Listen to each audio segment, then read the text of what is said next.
ସାଙ୍ଗମାନେ ସକାଳୁ ସକାଳୁ ମାଆ ଉପରେ ମୋର ବହୁତ ରାଗ। ଯେତେବେଳେ ବି ମିଠା ଖାଇବି ଟିକେ ଅଧିକ ଖାଇଦିଏ ବୋଲି ମାଆ ସବୁବେଳେ କହେ ପିଠା କାଙ୍ଗାଳି ଅସୁରୁଣୀ। ଚିହ୍ନିଛ ମୋତେ? ତାକୁ ଛାଡ଼ନ୍ତୁ ତା କଥା। ତାର ମାର୍କେଟ ଟିକେ ଗଲୁ ସାଙ୍ଗମାନେ, ଆପଣମାନେ ଦେଖୁଛନ୍ତି ତ ମୁଁ କ'ଣ ଧରିଛି? ଆପଣମାନେ ତ ଗେସ୍ କରନ୍ତୁ ମୁଁ କ'ଣ ପାଇଁ ନେଉଛି। ତ ଗେସ୍ କରି ନିହାତି କମେଣ୍ଟ କରିବେ। ତାପରେ ଟିଙ୍ଗାକୁ ତାଙ୍କ ପାଇଁ କିଛି ଡ୍ରେସ୍ ଦେଖିଲେ, ଆଉ ପୁଅ ପାଇଁ ବି କିଛି ଡ୍ରେସ୍ ଦେଖିଲୁ। ଆଣିଲା ପରେ ତାପରେ ପୁଅ ପାଇଁ ସାଙ୍ଗମାନେ କୁହନ୍ତିନି ରାୟଗଡ଼ାରେ ଏତେ ମଶା, ପୁଅ ସବୁବେଳେ ମଶା କାମୁଡ଼ୁଛି। ସେଥିପାଇଁ ତାପରେ ଗୋଟେ ମଶାରୀ ଆଣିଲୁ।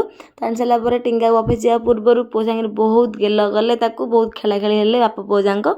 ତାପରେ ଇଭିନିଂରେ ଆଣିଥିଲେ ଘୁଗୁନି ଚାଟ୍। ରାୟଗଡ଼ାର ଫେମସ୍ ଘୁଗୁନି ଚାଟ୍ ସାଙ୍ଗମାନେ ଅଛି, ବଢ଼ିଆ ଲାଗୁଛି। ତ ସାଙ୍ଗମାନେ ରାୟଗଡ଼ାକୁ ଆସିଲା ପରେ ନା ଇଭିନିଂ ହେଲା ମାତ୍ରେ ପାଟି ଟକରା ହେଇଯାଉଛି।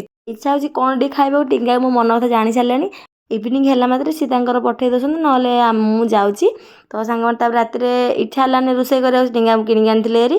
ରାତିରେ ଖାଇଦେଇକି ଶୋଇପଡ଼ିଲୁ। ଆଜିର ମିନି ବ୍ଲଗ୍ ଏଇଠି ରଖୁଛି। ଭିଡ଼ିଓଟି ଭଲ ଲାଗିଲେ ସବସ୍କ୍ରାଇବ୍ ନିହାତି କରିବେ।